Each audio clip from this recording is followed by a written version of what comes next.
lembro muito bem, no comecinho, quando eu tinha uma grande paixão musical. Ângela Maria. Ângela Maria de manhã, Ângela Maria de tarde, Ângela Maria de noite, programa de Ângela Maria, disco de Ângela Maria, recortes sobre a vida de Ângela Maria. E a minha família por aqui com Ângela Maria, tudo aquilo, em compensação eles iam à forra. Aquela coisa de aniversário, casamento, batizado, muito comum na vida da família de cada um. Lá ia eu ter que imitar a Ângela Maria. Papai, menina, vai lá que canta igual a Ângela Maria. Não sei, você não escuta a Ângela Maria a vida toda, vai cantar igual a Ângela Maria. E lá ia eu muito encabulado, porque eu sempre fui muito encabulado. E aí eu tudo encabulado, imitar a Ângela Maria.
A voz de Ângela Maria. Depois veio a fase de Isaura Garcia. A mesma história, disco de Isaura, o programa de Isaura, recorte de Isaura, a família por aqui com Isaura. Lembro muito bem, quando em Porto Alegre, de uma das apresentações de Isaura, ela cantava mais ou menos assim: vivendo dessa maneira, continuar a besteira, não adianta não.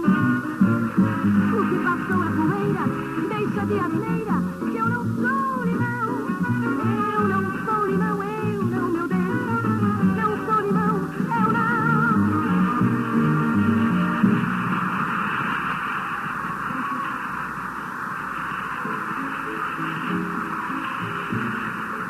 Mas, de verdade, a maior emoção que eu tive, a minha maior emoção, foi conhecer pessoalmente Maísa, uma das maiores personalidades da música brasileira, em todos os tempos, na minha impressão.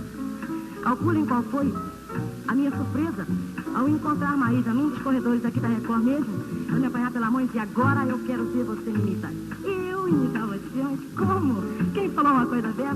Me contaram que você me imita igualzinho, que você tem a voz igual a minha. As pessoas acham, Maísa achava também, mas eu não acho não. Mais ou menos assim, com a cara desse tamanho, eu cantei perante a Maísa, imitando Maísa. Quando a lembrança com você for morar e bem baixinho, de saudade você chorar, vai lembrar que um dia existiu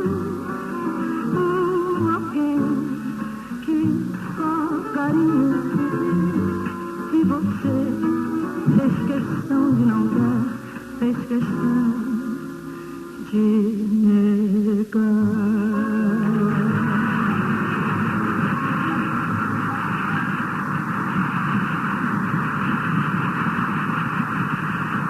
Mas, de camisa amarela, com o número 7 às costas e acabando com a bola, Elza Soares. Vamos repetir um número que deu um pé bárbaro que a gente cantou aqui?